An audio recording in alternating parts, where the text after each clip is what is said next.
Good afternoon. This is All India Radio. I am Valsa Williams and with me is Anuja Kumar with the Midday News.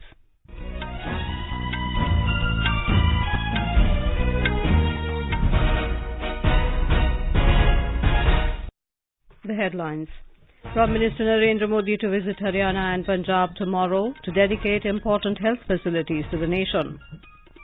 Union Minister for Road Transport and Highways Nitin Gadkari stresses on imbibing techniques to save environment and create better infrastructure without compromising quality.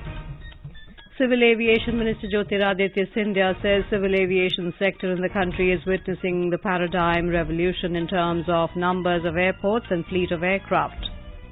Union Minister for Mines Prahlad Joshi highlights government's efforts to lay the foundation for a self-reliant Atmanirbhar metal and mining industry. China announces issuance of visas to Indian students waiting to return to Chinese universities due to COVID restrictions. South African Army Chief Lieutenant General Lawrence Khulekani Mubatha meets Indian Army Chief General Manoj Pandey in New Delhi today, reviews bilateral relations between the two countries. Heavy rainfall continues in several districts of Madhya Pradesh, schools to remain closed.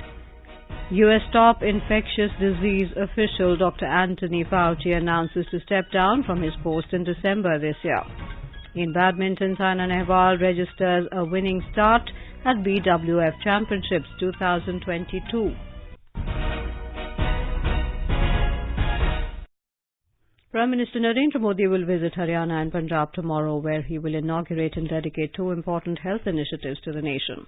Mr. Modi will inaugurate Amrita Hospital at Faridabad in the morning. Then he will dedicate the Homi Bhabha Cancer Hospital and Research Centre to the nation at Mulanpur, Mohali.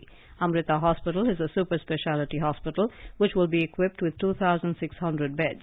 The hospital, which is being constructed at an estimated cost of around 6,000 crore rupees, will provide state-of-the-art health care facilities to the people of Faridabad and the entire NCR region. Homi Bhabha Cancer Hospital and Research Centre is a tertiary care hospital of 300-bed capacity and is equipped with modern facilities to treat all types of cancers using all available treatment modalities like surgery, radiotherapy and medical oncology, chemotherapy, immunotherapy and bone marrow transplant. The hospital has been built at a cost of over 660 crore rupees by the Tata Memorial Centre, an aided institute under the Department of Atomic Energy. External Affairs Minister Dr. S. Jaishankar jointly inaugurated the new Indian embassy in Paraguay with Foreign Minister of Paraguay, Julio Cesar Arreola. Dr. Jaishankar said it is a reiteration of the India-Paraguay strong bilateral relationship and the long-standing multilateral cooperation. He expressed confidence that the new resident mission will take the India-Paraguay relations to greater heights. Dr. Jaishankar is on his first ever official visit to South America aimed at boosting overall bilateral ties with the region. He is also the first Indian foreign minister to visit Paraguay, coinciding with the 60th anniversary of the beginning of diplomatic relations between the two countries. Defence Minister Rajnath Singh will be on a 3-day visit to Tashkent, Uzbekistan from today to attend the annual meeting of the Defence Ministers of Shanghai Cooperation Organization SCO member states. During the annual meeting, defence cooperation issues among the SCO member states will be discussed. Mr. Rajnath Singh's address at the meeting is slated to be tomorrow. The Ministry of Defence in a statement said that during the visit to Tashkent, the Defence Minister will meet his Uzbekistan counterpart Lieutenant General Bakhudir Gurbano. In addition, meetings are also scheduled with Defence Ministers of some other member countries of SCO on the sidelines of this meeting, where bilateral issues and issues of mutual interest will be discussed. Union Minister for Road Transport and Highways Nitin Gadkari inaugurated the third edition of Roads and Highways Summit at FICCI, Federation House today. Addressing the inaugural session, the minister said that India has the second highest road network in the world and this is the time to expand road network and take it to 2 lakh kilometers by the end of 2024. Currently, 90% of passenger and 80% goods traffic is catered by roads. He talked about the flagship program of Bharatmala Pariyojana and increased budget for the road infrastructure. The flagship program, which is very important, that is Bharatmala Pariyojana. The total NH constructed in last 8 years is 78,000 kilometers. The total capital investment of rupees 15 lakh crore for a length of 43,000 kilometers in both the phases of Bharatmala. This is the approximately, but my estimate is it will go up to 20 lakh crores. So there is a huge opportunity for investment. Addressing the gathering, Mr. Gadkari talked about the challenge of reducing the logistics cost from 16% to 10%. He said that to achieve a reduction in logistics cost, we need an integrated approach of waterways, railways, roads and aviation. He also emphasized about reducing the use of petrol and diesel.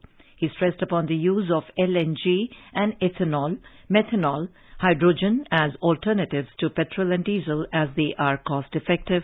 He said that our Annadata farmers can become Urjadata by production of ethanol from bio-waste and parali. Citing the examples of various road infrastructure projects that the government is constructing, Mr. Gadkari told how these projects would lead to better connectivity between cities and the people. The minister also said that using various models of investment like bought, hybrid, EPC toll, operate, transfer capital is being raised for the projects. He said the new models of InvIT will help raise funds from small investors and this will help get better returns to the small investors. He also stressed on imbibing techniques to save environment and create better infrastructure without compromising quality. He urged Indian industry to come forward to realize Honorable PM's dream of Atmanirbhar Bharat. Union Finance Minister and Corporate Affairs Minister Nirmala Sitharaman today inaugurated Axis Bank branch at Mon district of Nagaland. This was the Finance Minister's maiden visit to Mon district. The Union Minister also virtually dedicated 3 other Axis Bank branches at Dimau and Gohpur in Assam and Madantireng in Meghalaya. Taking to Twitter, Ms. Sitharaman said the branch will cater 26,000 strong population directly and is expected to have an extended catchment area of 2.5 lakh population. She said the branch will provide the people of Mon with state-of-the-art services like online banking services, digital products, retail loans and improved business opportunities. Ms. Sitharaman also said the Axis Bank branch in Dimau village in Assam will cater to the needs of the tea plantation community, while the one in Madantireng town in Meghalaya will serve as a strong connect for defence establishments and business communities with the bank's financial services. On her arrival back to Kohima, the Finance Minister will flag off mobile ATM van of Nagaland Rural Bank funded by NABARD under Financial Inclusion Fund. She will also inaugurate the Bankers Conclave and Credit Outreach Program at Capital Cultural Hall, Kohima, and will also launch new schemes and projects. Ms. Sitharaman, along with Nagaland Chief Minister Nephew Rio, will also jointly launch the CM's Microfinance Initiative. Later, the Union Minister will visit Dr. Neil Huzu Kere Government Higher Secondary School, Sekhazo, in Kohima and interact with the students. Civil Aviation Minister Jyotiraditya Scindia has said the civil aviation sector in the country is witnessing a paradigm revolution in terms of numbers of airports and fleet of aircraft. He said Indian aviation sector has attained the pre-COVID level of air travellers per day, which was over 4 lakh then, and is now closely competing with Indian Railways in the air conditioner segment of travelling. Mr. Scindia was delivering the keynote address of the CEO's roundtable discussion on the roadmap for robust growth over next decade in New Delhi today. He stated that with the entry of Akasa Airlines and the expected revamp of Jet Airways, aviation sector is going to touch the phenomenal growth curve this fiscal. Our correspondent reports that several chief executive officers of aviation-related industry are participating in this day-long discussion to share the industry's pinpoints, find solutions to challenges facing the industry, and help release stress from the civil aviation sector. Union Minister for Mines Prahlad Joshi today said that in the last 8 years, government has laid the foundation for a self-reliant Atmanirbhar metal and mining industry. He said several initiatives have been taken in consultation with industry to boost the ease of doing business in the sector. He was speaking after inaugurating International Conference on Indian Minerals and Metals Industry, Transition Towards 2030 and Vision 2047 in New Delhi today. He said there is a need to work out a year-by-year plan for the next 25 years for the coal industry. Mr. Joshi said the government has full faith on the entrepreneurs and the industry. He also spoke about government initiatives in the mining sector and the need to move forward on sustainable mining. The minister said the mineral and metal industry is contributing significantly towards Atmanirbhar Bharat. In his address, Union Minister for Steel, Jyotiraditya Scindia, said, "Steel is the primary factor which results both in economic growth, capital growth and infrastructural growth across the world today." He said government's targeted policy and focus has been to turn India from just another player in the steel sector to becoming a force to reckon with. The minister stressed on the need for a reduction of import dependency, both on finished products and raw materials. He said while we look at branding through our companies, we must also look at branding the mother brand, which is made in India, and that mother brand must be associated with the highest quality of the product. South African Army Chief Lieutenant General Lawrence Kholekani Mabatha today met Army Chief General Manoj Pandey in New Delhi. General Mabatha received a Guard of Honor at South Block this morning. Earlier, the South African Army Chief laid a wreath and paid his respects to the martyred soldiers at the National War Memorial. General Mabatha is on a 4-day visit to India in view of the strengthening military ties between the two nations. On 3rd of August, India and South Africa held the third session of the 11th round of Foreign Office consultations in New Delhi, where both sides reviewed the entire spectrum of bilateral relations covering defense, economic and commercial issues, cooperation in the field of agriculture, health, energy and minerals, art, culture and sports. The two sides also reviewed the status of the agreements under negotiation and agreed to expedite their finalization for the mutual benefit of both the countries. The two sides also exchanged views on regional and multilateral issues, including cooperation at the UN, BRICS and IBSA. The South African side assured of their support for the upcoming India G20 presidency, while the Indian side expressed its support for South Africa's BRICS chairship in 2023. China yesterday announced that it will issue visas to Indian students who have been waiting for over 2 years to return to their Chinese universities due to Beijing's strict COVID restrictions. The announcement made on the website of the Chinese Embassy in New Delhi said the updated allocation procedures will be effective from the 24th of August, which will be applicable to various categories of Indian travelers, including students, businessmen and families of those working in China. However, tourist visa is not yet allowed. As per the announcement, X1 visa which will be issued to students who intend to go to China to pursue long-term study for higher academic education, including newly enrolled students and students who wish to return to China to resume their studies. Over 23,000 Indian students, mostly studying medicine, are reportedly stuck back home due to COVID visa restrictions, while the new students should produce original admission letter issued by a university in China. The old students need to submit a certificate of returning to campus issued by the concerned university in China. In July, China had permitted the family members of the Indian professionals working in China. At present, there are no direct flights between India and China after China banned it in November 2020. India and China are discussing to resume direct flights. Incidentally, this announcement also included sea visa issued to crew members. Once done, it will be a big step forward to increase the flow of people between both the countries, as direct flights will reduce a lot of hassle related to transit in a third country and will be a respite from costly flight tickets. India has nominated dance form Garba to be inscribed on UNESCO's Intangible Cultural Heritage List. UNESCO Director Eric Falt said after the inclusion of Durga Puja on the UNESCO Intangible Cultural Heritage representative last year, India has now nominated Garba for 2022. He said the next meeting of the UNESCO is in November and hopefully there will be yet another beautiful Indian festival, Garba, inscribed on UNESCO's Intangible Cultural Heritage List. India was elected by UNESCO to serve on the Distinguished Intergovernmental Committee of the 2003 Convention for the Safeguarding of the Intangible Cultural Heritage in July. India garnered a whopping 110 votes from 155 state parties that finalized its election. Information and Broadcasting Ministry will launch the Azadi Quest in New Delhi tomorrow. The Azadi Quest is a series of online mobile games on the heroes and milestones of the Indian freedom. Information and Broadcasting Minister Anurag Thakur will be the chief guest of the event. Bharatiya Janata Party today alleged that AAP government in Delhi did not act on Excise Department's notice on common producers, retailers and distributors in violation of the excise policy.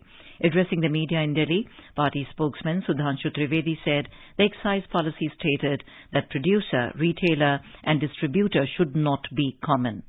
जो नीति तय की गई थी पारदर्शिता को लाने के लिए वो पूरी तरीके से प्रभावित दिखाई पड़ती है। वही कंपनी उत्पादक है और वही शेयर होल्डर है और ये भारतीय जनता पार्टी का आरोप नहीं है। यह एक तथ्य है जो आबकारी विभाग ने 10 महीने पहले दिल्ली सरकार से पूछा। इससे बिल्कुल साफ हो जाता है कि इन लोगों ने आबकारी नीति में जानकारी में आने के बाद पूरी तरीके से उद्देश्य के साथ बात की है। इसलिए हम उनसे कहना चाहेंगे कि जवाब हमें आबकारी पे चाहिए, न ईमानदारी की बात करिए, न बिरादरी की बात करिए। The BJP also said the expert committee was against promotions to push liquor sales, but Arvind Kejriwal government gave a carton free on every carton sold. Meanwhile, AAP has accused BJP of trying to bring down the Kejriwal government in Delhi. Briefing media, party leader Atishi Marlena said due procedures were followed and everything was done in a transparent manner under the excise policy. In Telangana, BJP State President and Member of Parliament B. Sanjay Kumar and Member of Legislative Assembly Raja Singh have been taken into custody by police on different issues. Sanjay Kumar was arrested following his call for statewide protests against the arrest of his party workers a day earlier outside ruling Telangana Rashtra Samiti MLC K. Kavita's residence in Hyderabad. She is the daughter of Chief Minister K. Chandrasekhar Rao. The workers were protesting against Kavita's alleged involvement in the alleged liquor scam involving Delhi Deputy Chief Minister Manish Sisodia. Sanjay was about to stage a sit-in at Jangaon when police took him into custody. BJP workers resisted his arrest and stopped police vehicles before hundreds of personnel dispersed them and took Sanjay away. Several BJP workers were injured as police opened lathi charge on them. Meanwhile, TRS leaders, including ministers and senior party men, stood beside Kavita extending solidarity with her. You are listening to the Midday News on All India Radio. A reminder of the headlines before we move on. Prime Minister Narendra Modi to visit Haryana and Punjab tomorrow to dedicate important health facilities to the nation. Union Minister for Road Transport and Highways Nitin Gadkari stresses on imbibing techniques to save environment and create better infrastructure without compromising quality. Civil Aviation Minister Jyotiraditya Scindia says civil aviation sector in the country is witnessing the paradigm revolution in terms of numbers of airports and fleet of aircraft. Union Minister for Mines Prahlad Joshi highlights government's efforts to lay the foundation for a self-reliant Atmanirbhar metal and mining industry. China announces issuance of visas to Indian students waiting to return to Chinese universities due to COVID restrictions. South African Army Chief Lieutenant General Lawrence Kolekani Mabatha meets Indian Army Chief General Manoj Pandey in New Delhi today, reviews bilateral relations between the two countries. Heavy rainfall continues in several districts of Madhya Pradesh, schools to remain closed.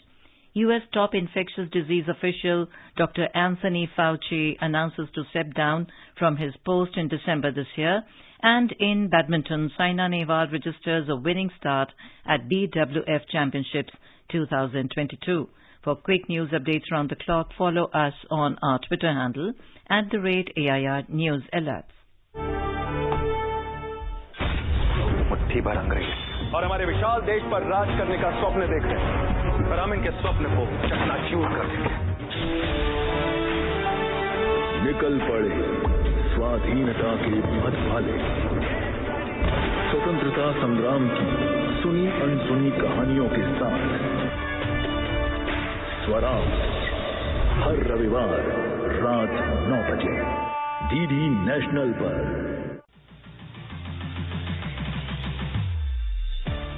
Competitions की तैयारी करे परीक्षार्थियों के लिए आकाशवाणी के news service division का programme है अभ्यास।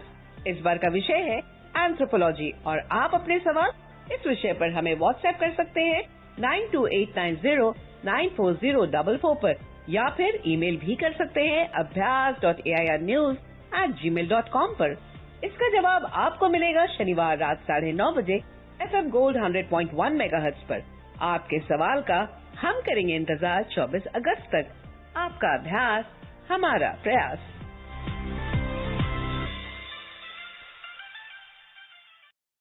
Welcome back to the midday news. In Madhya Pradesh, heavy rainfall is continuing in many districts for the last several days. In view of the incessant rains in the state, schools are still closed in many districts, including Bhopal, Indore, Ujjain, Ratlam, Sagar, Vidisha, Ashoknagar and Shivpuri. More details from our correspondent. Chief Minister Shivraj Singh Chauhan is constantly monitoring the situation. After inspecting the rain-affected areas, Shri Chauhan informed that in the last 24 hours, 405 persons trapped in waterlogging have been rescued. प्रशासन लगातार सक्रिय। पिछले 24 घंटे में हमने 405 व्यक्तियों को जो गांव में घिरे हुए थे रेस्क्यू करके बाहर निकाला है। लगभग 2300 लोगों को सुरक्षित ऊंचे स्थानों पर पहुंचाया गया। अकेले विदिशा जिले में ही 18 राहत शिविरों में 1200 लोग रुके हुए हैं और लगातार भोजन और आवश्यक सारी व्यवस्थाएं करने का प्रयास किया जा रहा है। The situation is worse in 14 districts of the state. Of these, 10 districts have been recorded more than 6 inches of rain so far. Betwa River is flowing 3 feet above the danger mark in Vidisha district. At the same time, 163 villages of Raisen districts have been affected in flood water. Shivna River in Mandsaur and Parvati River in Guna are flowing at the maximum level. There are 13 gates of Bargi Dam open in the state. At the same time, 12 gates of Indra Sagar Dam, 8 of Gandhi Sagar Dam, 14 of Mohanpura and 18 of Omkareshwar Dam have to be opened. Sanjeev Sharma, AIR News, Bhopal. In Rajasthan, a flood situation has arisen in Kota division due to the continuous rainfall for the last 3 days. Low-lying areas in the entire division have been submerged. Road traffic has been blocked at many places and connectivity with many villages has been cut off. Our correspondent reports that many other districts have also recorded heavy rains in the state. A report. There is a flood-like situation in Kota, Jhalawar, Bara and Bundi district. Due to heavy rains in Madhya Pradesh, huge amounts of water is being released from Rana Pratap Sagar, Jawahar Sagar and Kota Barrage Dam on Chambal River. People from low-lying areas in Kota have been sent to separate places. Apart from this, Chambal is flowing above the danger mark in Karauli, Savai Madhopur and Dholpur districts, due to which an alert has been issued in the villages situated on the banks of the river. NDRF, SDRF and civil defense teams are engaged in relief and rescue work in Kota, Bundi, Bara and Jhalawar districts. School and education institutions remained closed in these districts. Jitendra Dwivedi, AIR News, Jaipur. Over the past 75 years since independence, India's largest public service broadcaster, All India Radio, has been the proverbial storyteller for the 1.3 billion citizens across the country. All India Radio is celebrating 75 years of freedom with a series, Azad Bharat Ki Baat Akashvani Ke Saath. It showcases the journey of India since independence in various walks of life through the storytelling of All India Radio.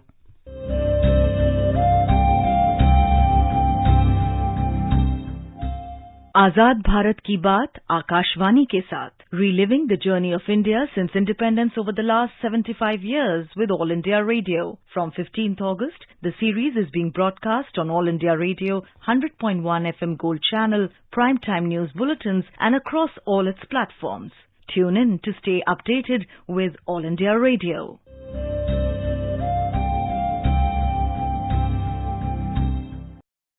In today's episode, we bring you the story of the Prime Ministers of India who served the nation from 15th of August 1947 to 14th January 1980.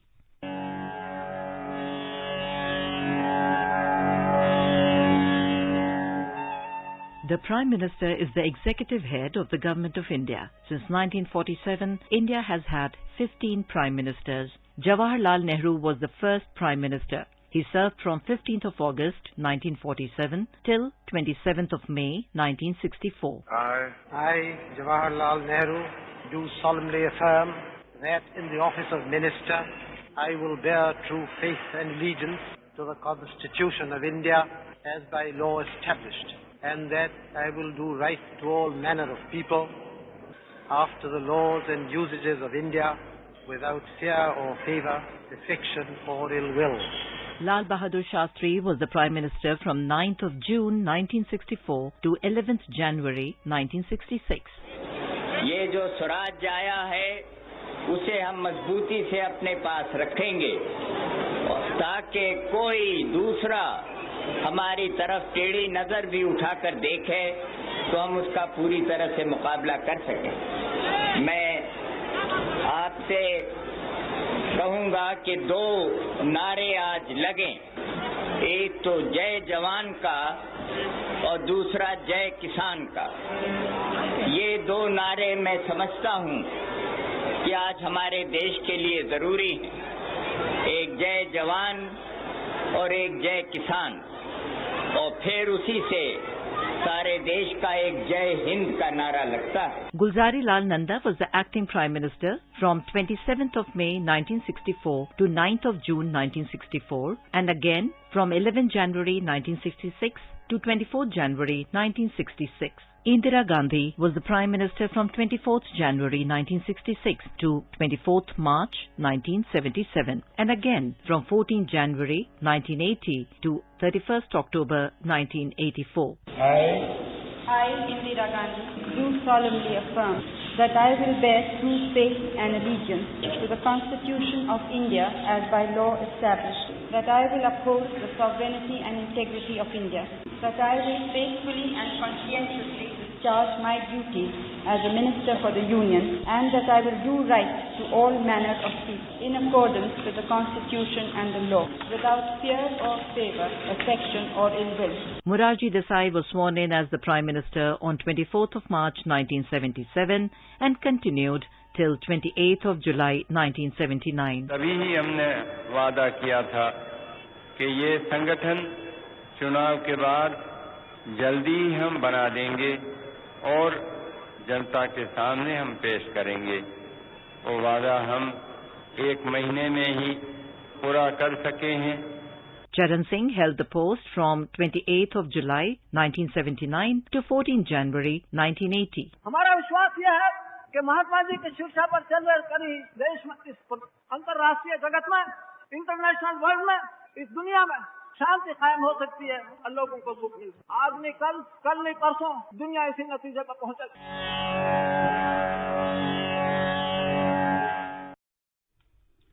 In USA, the top infectious disease official, Dr. Anthony Fauci, has announced that he would step down from his post in December this year. He is currently working as the chief medical advisor to U.S. President Joe Biden. Mr. Fauci is also the director of the U.S. National Institute of Allergy and Infectious Diseases since 1984. After 5 decades of public service, Dr. Fauci became famous across the country as the public face of the government's response to the COVID-19 pandemic. In the first months of the pandemic in 2020, Dr. Fauci helped lead scientific efforts to develop and test COVID-19 vaccines in record time. The famous immunologist has served as an advisor to 7 U.S. presidents. In badminton, ace shuttler Saina Nehwal today made a winning start at the BWF Championships in Tokyo, defeating Shuang Yan Yi of Hong Kong in straight games. She beat Yi 21-19, 21-9 to get to the next round at the World event.